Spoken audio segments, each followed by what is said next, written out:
Hello friends, welcome to my YouTube channel Nursing Aspirants, and today I am here with the fourth part of previous questions discussion for NOSET exam 2020. This video is not only for the NOSET exam, it will be useful for all central and state level exams for nurses. Okay, if you didn't watch my previous videos, please watch that one, and if it is useful for you, please subscribe my channel and press the bell icon. Then only you will get the notification immediately when I am uploading the more videos, okay, future videos. So we will start the questions.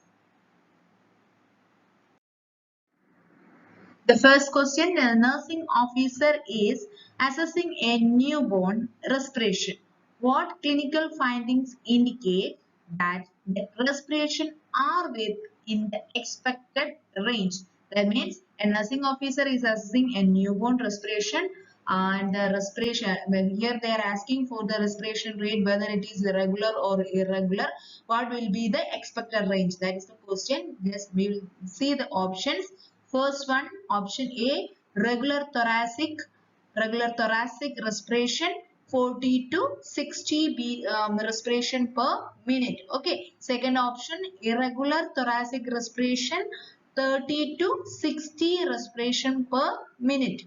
Okay. Third one, regular abdominal respiration, and the rate is 40 to 50 respiration breaths per minute. Next, last option, irregular abdominal respiration, 30 to 60 respiration or breathe per minute. Okay. Here you can see four options. The right option is option D, irregular abdominal respiration. Okay. The correct answer is option D, irregular abdominal respiration, and the rate is 30 to 60 breaths per minute. Okay. If the baby, for newborn babies, normally the respiration will be abdominal irregular breathing, and the rate will be between 30 to 60 breaths per minute. Okay. I hope you understood. Next, we'll have some ideas about the breathing pattern of newborn babies. Okay, typically, a newborn takes 30 to 60 breaths per minute for newborn baby. Okay, 30 to 60 breaths per minute. This can slow down to 20 times. It may slow down to 20 times when it is slowing while they sleep. If the baby is sleeping, if the newborn baby is sleeping, the respiration rate may go to 20 breaths. Otherwise, it is normal between 30 to 60 breaths per minute. Okay. At 6 months, once the baby grown to 6 months, babies breathe about 25 to 40 times per minute. Okay. Once the baby grown to 6 months, and their respiration rate is 25 to 40 times per minute. Okay, for an adult, takes about 12 to 20 breaths per minute. In some books, we can see 24 breaths per minute is a normal range for adult man. Okay. Newborn can also take rapid breath. That means irregular. Rapid breath and fast and irregular. And then pause for up to 10 seconds at a time. Normally, some newborns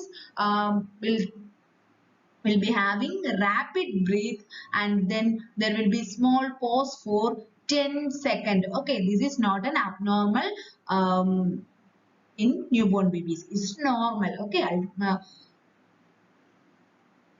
all of this is very different from adult breathing patterns, which is why new parents might be alarmed, and the new parents may worried about this type of rapid breathing and irregular breathing pattern. There is no need to be tension, and this is completely normal for newborn babies. Newborn babies having abdominal irregular breathing, and the range between 30 to 60 breaths per minute. Okay, it may go to 20 breaths during sleeping.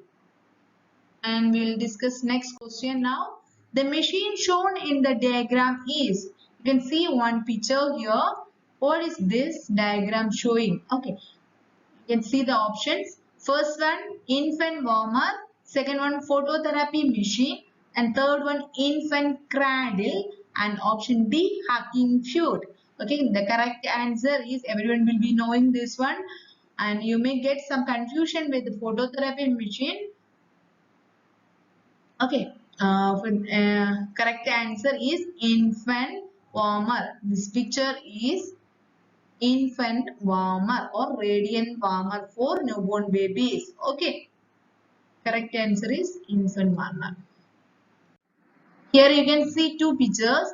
This first one is radiant warmer or infant warmer, and second picture, this is one, the phototherapy machine. Okay, see the difference between these two pictures because it is important and it may come for the future exams. Okay, radiant warmer is a body warming device to provide heat to the body. Okay, this device helps to maintain the body temperature of the baby. To maintain body temperature of the baby. Radiant warmer is used to maintain the body temperature of the baby.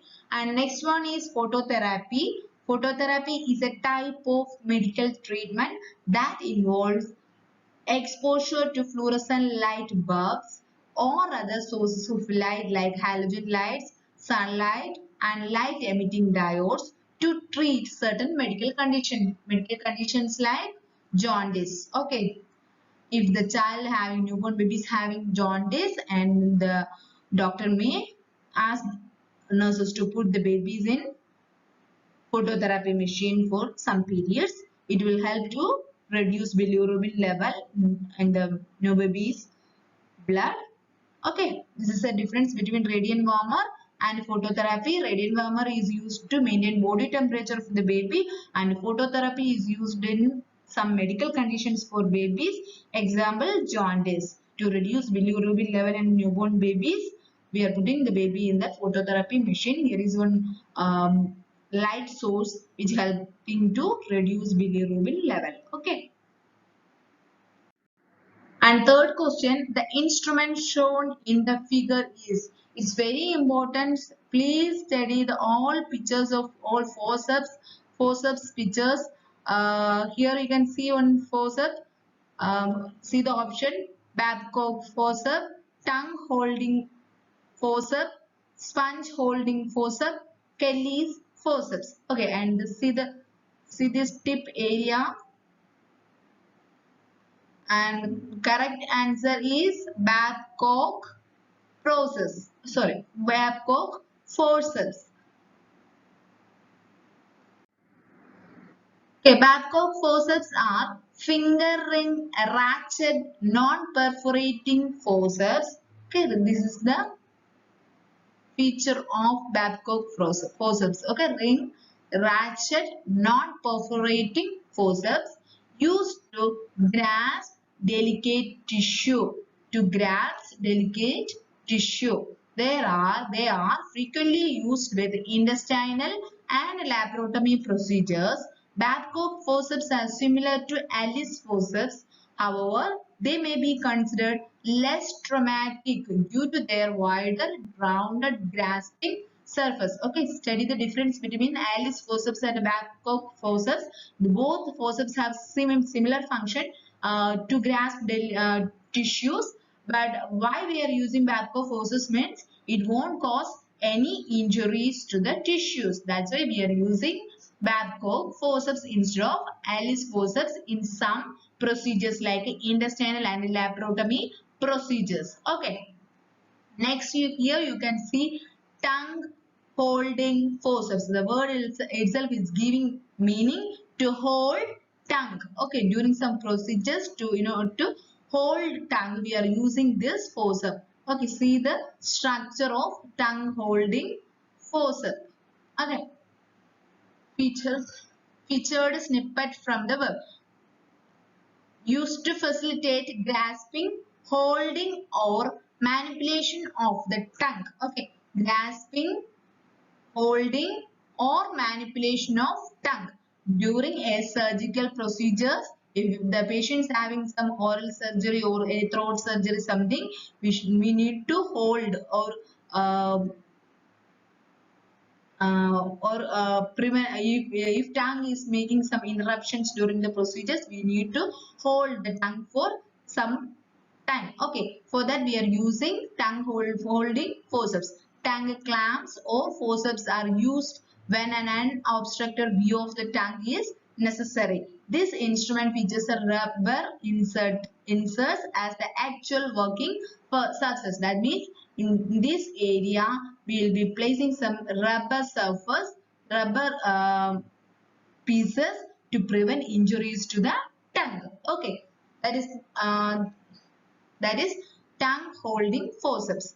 Here you can see next picture. See, sponge holding forceps.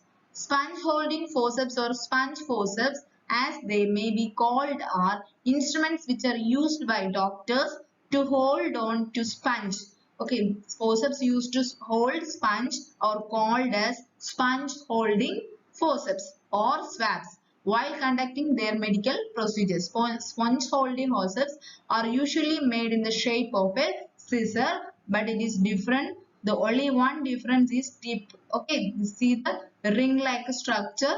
It will help to hold sponge.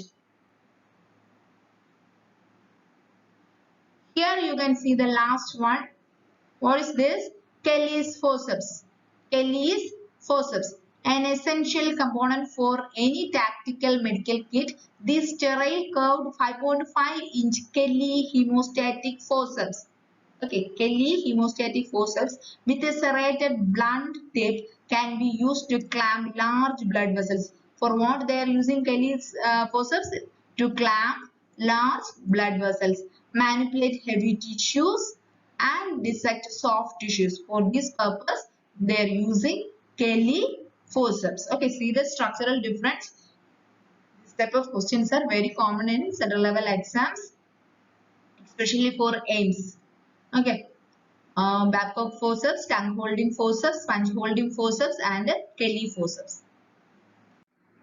And here the fourth question, a patient is having chills and fever during blood transfusion. The nursing officer knows which drug should be available in this situation.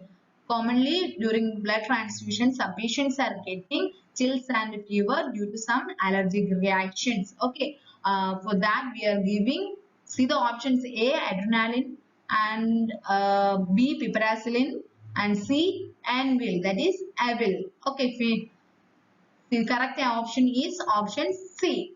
Okay. During blood transfusion, if the patient is getting any allergic reaction, we may give Anvil for this patient. Anvil injection is an anti-allergic medication. Okay, see, anti-allergic medication. It works by blocking the action of a chemical messenger, histamine. Blocking the action of histamine. Histamine is the main component developing allergic symptoms. Okay, that's why if we are giving annual injection, we will block the messenger for histamine. This relieves symptoms of severe allergic reactions due to insect bite or sting, certain medicines or hives, rashes, swelling, etc. Okay, this type of allergic reactions will be reduced if we are giving annual injection. That's why we are giving annual injection for blood patients with a blood transfusion, and then if they are getting fever and chills. Okay. And next fifth one, a 32-year-old multigravida who is, see, 32-year-old multigravida who is at 14 weeks gestation. Okay. How many weeks? 14 weeks gestation is scheduled for an alpha fetoprotein test. Okay, this test can detect. See, this is indirect question, but they are asking some simple questions through indirect way. Why we are doing an alpha fetoprotein test in 14th weeks of gestation?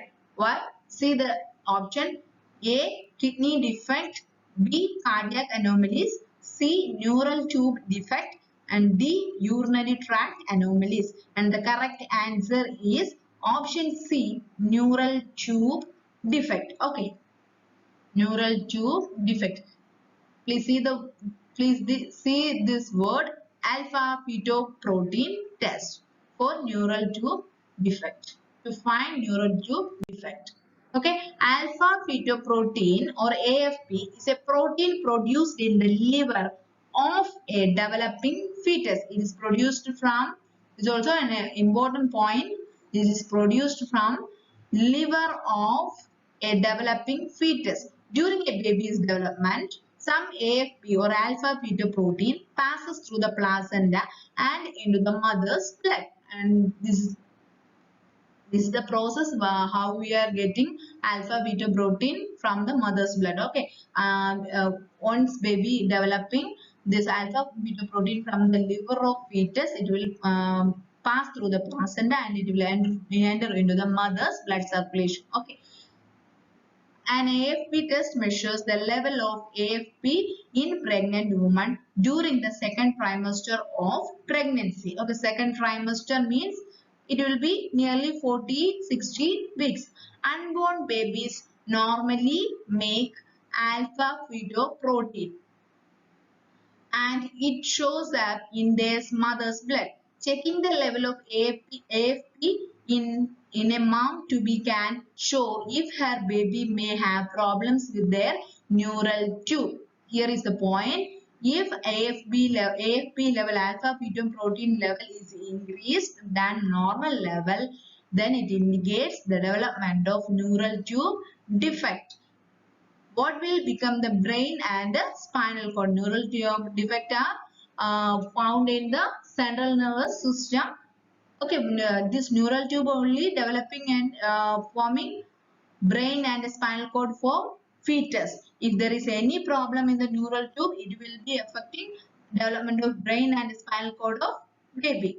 A positive test with a low AFP could mean a problem like Down syndrome or Edwards syndrome. And here is another one important point. If the AFP level is normal, higher than normal level, that indicates development of neural tube defects, and if it is lower than AFP normal level, that indicates development of Down syndrome or Edwards syndrome for babies.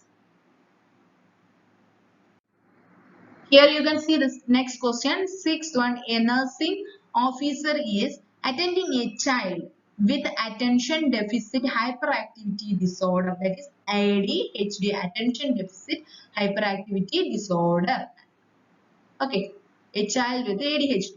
What should the nursing officer include as the most frequently prescribed medication for this disorder?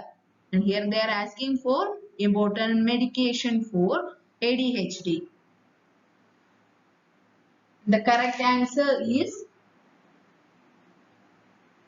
methylphenidate. See options: lorazepam, haloperidol, methocarbamol, methylphenidate. And the correct answer is option D, methylphenidate. Okay.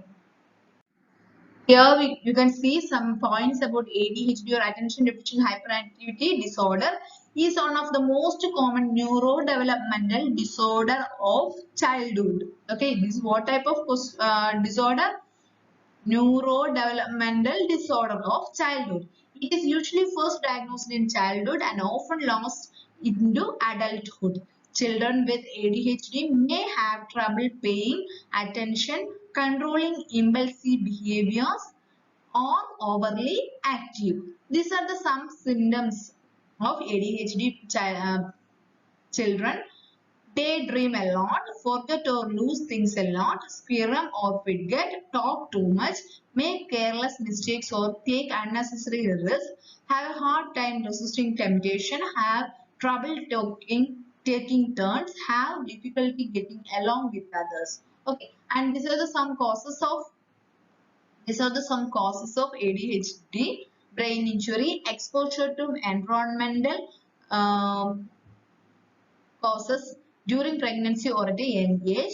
Example: lead, alcohol and tobacco use during pregnancy, premature delivery, low birth weight, and these are the treatment they are giving for ADHD, behavior therapy and common medication. Behavior therapy will be giving for the patient as well as parents, and the main medications are methylphenidate and amphetamine for ADHD patients. Okay, here is our answer. Methylphenidate and amphetamine are the main medications for ADHD patients. The next question, the relationship of presenting part to imaginary line between ischial spine station is +2 indicates. Options are presenting part movable above pelvic inlet, presenting part at level of ischial spine, presenting part above ischial spine, presenting part below ischial spine. And the correct answer is option D, presenting part below ischial spine. Here you can see how we can find this answer. Okay, this is the ischial spine. See this zero indicates. Here you can clearly see spine. This projection is known as ischial spine. If the baby's presenting part reach this spine indicates 0. If it is above than ischial spine, then it will increase -1, -2. Sorry, it will reduce to -1, -2 and -3. If it is coming to outer part, it's below, that means it is below spinal ischial spine, that means it will indicate +1, +2, +3. Okay, -3, -2, -1 spine. Ischial spine region is denoted as 0. Okay, if it is below than ischial spine, then it is not indicated as +1, +2, +3. Okay, the fetal station is the relationship of the presenting part to the ischial spine. It is measured in centimeters above. If it is above spine, then it will be denoting as minus, negative symbol, and if it is below the ischial spine, then it will be denoted as positive. Okay, plus point. And the next question, the solution used to wipe blood spillage. Okay, so options are Lysol, Savlon, Dettol, sodium hypochlorite, and the correct answer is option D, hypochlorite. If there is any blood spillage in the clinical settings or any situations, they may use sodium hypochlorite. These are the 10 steps we are following in the hospitals to clean blood spill. Okay, just to have an idea, please read this. Next question. A nursing officer is assigned a patient diagnosed with diabetes insipidus. Okay, for which signs indicates of diabetes insipidus. Select all, apply. Here they given some signs of patients. From this, we should identify the signs of diabetes insipidus. And the options are excessive thirst, increased blood glucose, dry mucous membrane, increased blood pressure, decreased serum osmolarity, decreased urine specific gravity. Okay. And the correct answers are excessive thirst, dry mucous membrane, and decreased urine specific gravity. Okay. Excessive thirst, dry mucous membrane, and decreased urine specific gravity. These are the three options correctly given for diabetes insipidus patients. Diabetes insipidus is an uncommon disorder that causes an imbalance of fluids in the body. That means there will be lot of urine. This imbalance makes you very thirsty even if you had something to drink. It also leads you to produce large amount of urine. Why it is occurring in diabetes patients means normally pituitary gland only secreting ADHO, that means antidiuretic hormone, to promote reabsorption of water in the renal tubules, in the nephron. If the If in case if pituitary gland is not secreting adequate amount of ADH or antidiuretic hormone, there will be no reabsorption of or a lack of reabsorption of water in the nephron and renal tubules, and this will leads to production of a large amount of urine, and there will be loss of water from the body, and it will leads to extreme it will make some signs and symptoms like extreme thirst, dry mucous membrane, and because of lot of large amount of urine specific gravity will be decreased. So these are the three answers we can choices we can find as answer. Okay, next 10th question. A nursing officer is caring for a patient with a nasointestinal tube. Okay, nasointestinal tube. Which solution should be used? So this is should be. Okay. Okay, should he used when instilling the tube to ensure its patency before infusing anything through the nasointestinal tube. We need to check the patency of the tube. For that, which solution will be choosing? Okay, here you can see the option hypotonic saline, hypertonic glucose, isotonic saline, sterile water, and the correct answer is option C. Isotonic saline. Okay. Isotonic salines are commonly used for to check patency of nasointestinal tube. An isotonic solution means the same. The extracellular fluid has the same osmolarity as the cell, and there will be no net movement of water into and out of the cell. Examples are saline or Ringer lactate. Hypertonic solution means contains a higher concentration of solutes compared to another solution. Hypertonic means it will be higher contain. It will have what? Higher concentration of solutes. Here you can see the classification of isotonic, hypotonic, hypertonic with the examples.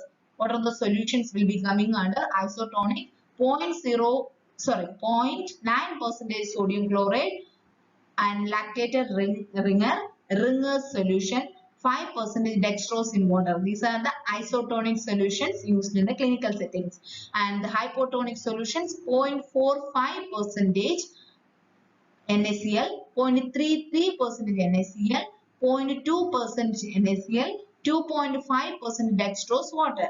And hypertonic are 3% NaCl, 5% NaCl, 3% NaCl or 5% NaCl plus dextrose or water, and more than 5% dextrose or water. Okay, these are the examples for these three types of solution. Just study this one because it is very important.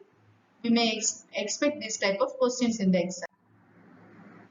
Okay, next, 11th question. A patient came in emergency department having severe abdominal pain. Okay, patient is having severe abdominal pain. The nursing officer assesses his abdomen and see a lump. See, in this picture you can see. Sorry. Here you can see one lump over the abdomen as shown in the figure. He knows it as a sign of, the nursing officer will be knowing as it is a sign of which disease. See the option: hiatal hernia, umbilical hernia, inguinal hernia, abdominal aneurysm, and the correct answer is umbilical hernia. Okay, see the picture. This is the symptom of sign of what? Umbilical hernia. A hernia is the abnormal excess of tissue or an organ, such as the bowel, through the wall of cavity in which it normally resides. Hernias come in a number of types. Most commonly, they involve the abdomen, especially the groin. Groin hernias are most commonly known as inguinal type, but may be femoral type. Based on the location, only hernia will be named. Okay, if it is present in the umbilical region, it is called as umbilical hernia. If it is present in the inguinal area, then it will, groin area, it will be known as inguinal hernia. If it is in the femoral region, then it is called as femoral hernia. Okay, based on the location, presence of hernia is will be named in different types. Okay, here in this question, the lump is formed, that is hernia is formed in the umbilical region, that's why it's known as umbilical hernia. Here we can see explanation for aneurysm. Just have an idea about aneurysm. Aneurysm is the enlargement of an artery caused by weakness in the arterial wall. Okay, enlargement of an artery caused by weakness in the arterial wall, that is known as an aneurysm. Often there are no symptoms, but a ruptured aneurysm can lead to fatal complication. An aneurysm refers to a weakening of an artery wall that creates a bulge or distension of artery. Okay, if it is located in the abdominal region, then it will be known as abdominal aneurysm. If it is in the cerebral region, then it is known as cerebral aneurysm. Okay, these are the difference between hernia and aneurysm. And next question, for which patient response should the nursing officer monitor when assessing for complications of hyperparathyroidism? When we are assessing for hyperparathyroidism patients, what will be the response from the patient? Tetany, seizures, bone pain, Graves' disease, and the correct answer is bone pain. Okay, bone pain. You can see bone pain in thyroidic patients. Next, okay, see the explanation for this question. Hyperparathyroidism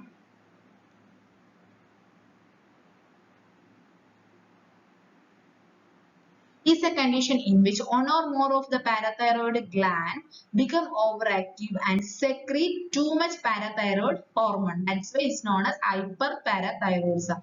And parathyroid hormone become overactive and parathyroid gland only secreting parathyroid hormone. If it is overactive and secreting more parathyroid hormone, then it is known as hyperparathyroidism. This causes the levels of calcium in the blood to rise. That condition is known as hypercalcemia. Hyperparathyroid patients also get hypercalcemia because of increased level of calcium in the blood. Okay, Graves' disease is an autoimmune disorder. Okay, here I want to tell you one more point. How this calcium level is increasing in the blood means the calcium molecules, calcium content is will be removing from the bone and it will be entering into the blood circulation. Okay, that's why this calcium is increasing in the blood and the bone is getting pain. Okay. Graves' disease is an autoimmune disorder. Next question, next point. Another option in this question, Graves' disease. Let's have an idea about Graves' disease.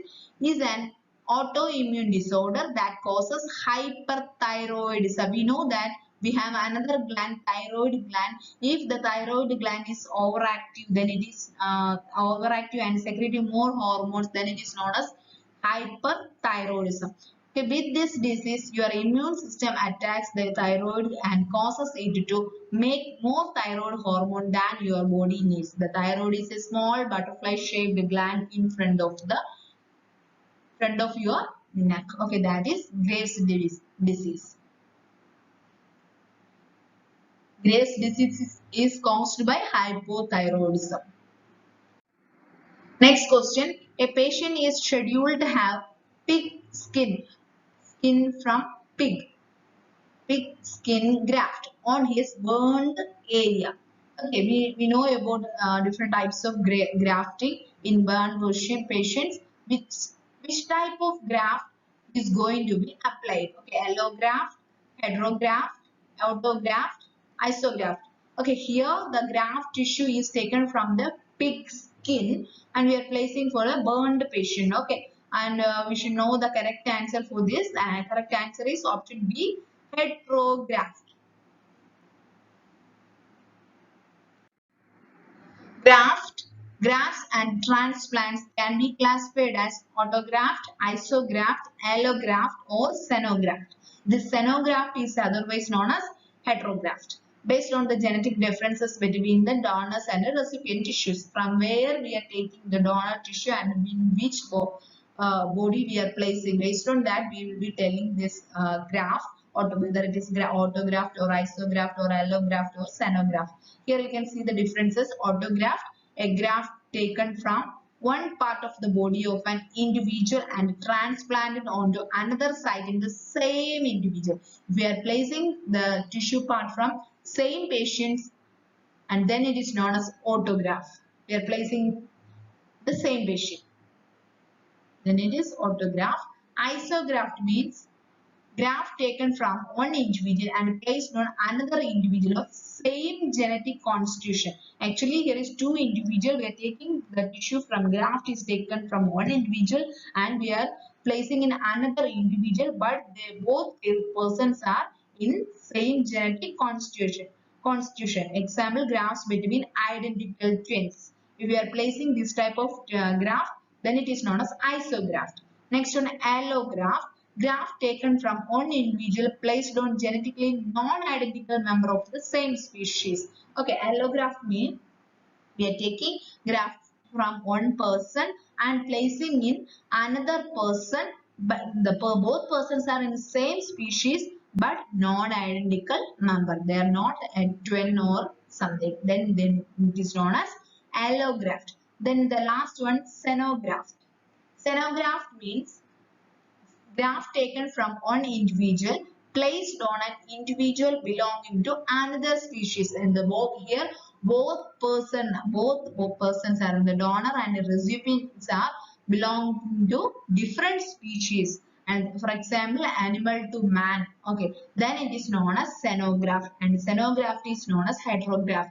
Here in this question also they are given, we are taking the tissue from the pig and placing for a burned human being. Okay, so that is known as heterograft or xenograft. And 14th question, during an physical assessment, a patient reports not being able to smell. That's important point. Not being able to smell.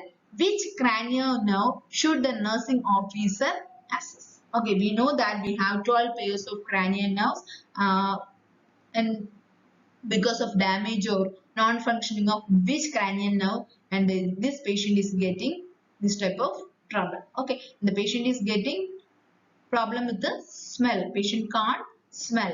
Okay, see options are 1. First cranial nerve, second cranial nerve, 10th cranial nerve and 7th cranial nerve. And correct answer is option A, first cranial nerve. Here you can see the 12 pairs of cranial nerve. See, study in this correct order. Olfactory is the first one. This is used to sense smell. Optic for sight. Oculomotor eye movement. Trochlear eye movement. Trigeminal for face. Abducens eye movement. Facial for face. Vestibulocochlear for hearing and balance. Glossopharyngeal for tongue, throat. Vagus for parasympathetic. Accessory for head, neck, shoulder movement and swallowing. Hypoglossal for speech, chewing and swallowing. Okay, these are the 12 pairs of cranial nerves found in human beings. You study in this order because it is very important. And 15th one, the article shown in the diagram is used for. Here you can see one article in this picture. Identify the picture and tell the purpose of this instrument. Okay, and see the options: lavage, gavage, mixtration and suction. And the correct answer is suction. This instrument, this catheter is used to remove secretions. Okay, that's why it's known as suction. It is used for the procedure of suction. Here you can see the suction apparatus and this is one suction catheter. And next question, 16th question, a routine urinalysis is advised to a patient. The nursing officer cannot be sent the sample immediately to the laboratory, what should the nursing officer do first? And the option, take no special action, no special action. Refrigerate the sample. Store it in utility room. Send it later. Discard the specimen. And the correct option is option B. Refrigerate the sample. If we are collected the urine sample for one patient and we are not able to send this sample immediately to the lab, we should place the sample in the refrigerator for that period. Okay, it should not be exceed more than 24 hours to prevent multiplication of bacteria in that specimen. If you can't hand your urine sample in within 1 hour, you should put the container in a sealed plastic bag, then store it in the fridge at around 4 degrees Celsius. Do not keep it for longer than 24 hours. The bacteria in the urine sample can multiply if it is not kept in the fridge. If this happens, it could affect the result. So, we are placing the sample in the fridge under 4 degrees Celsius for some time. It should not exceed more than 24 hours because the bacteria microorganism will be multiplying in the urine sample and it may affect the result for the patient. Okay, that's why we are, and if there is any delay, we are placing the sample in the refrigerator for some times. Okay, next one, 17th question. A nursing officer is caring for a patient having AIDS. His cannula infiltrates need to be restarted. What is necessary to protect the nursing officer when restarting it? Select all can apply. Here you can see some protective equipments for the healthcare providers. If we are dealing with the AIDS patient and suppose if on AIDS patient's cannula infiltrates and we need to change that cannula from that location to another area, for that procedure, what type of equipments we need to wear? Try to find the answer. Option A, mask, and B, gown, C, gloves, face shield, hand hygiene. Here and the correct answers are gloves and hand hygiene. Okay. Option C and option E.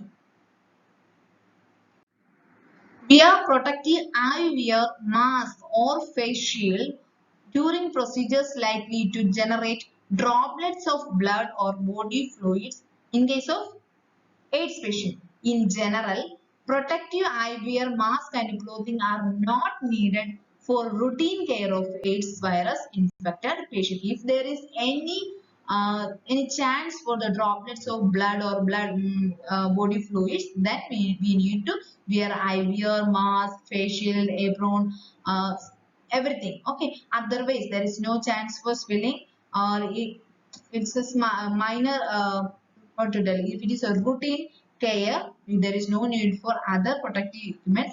Just have a hand hygiene and wear gloves for AIDS patient. That's enough. Which of the following drug requires the nursing officer to monitor the patient for signs of hyperkalemia? Here you need to find out the medicine which will be useful, which will be maintaining the potassium level. Here they are given 4 types of diuretics: furosemide, metolazone, spironolactone, hydrochlorothiazide. And the correct answer is option C, spironolactone. In case the patient is getting spironolactone, there will be signs of hyperkalemia.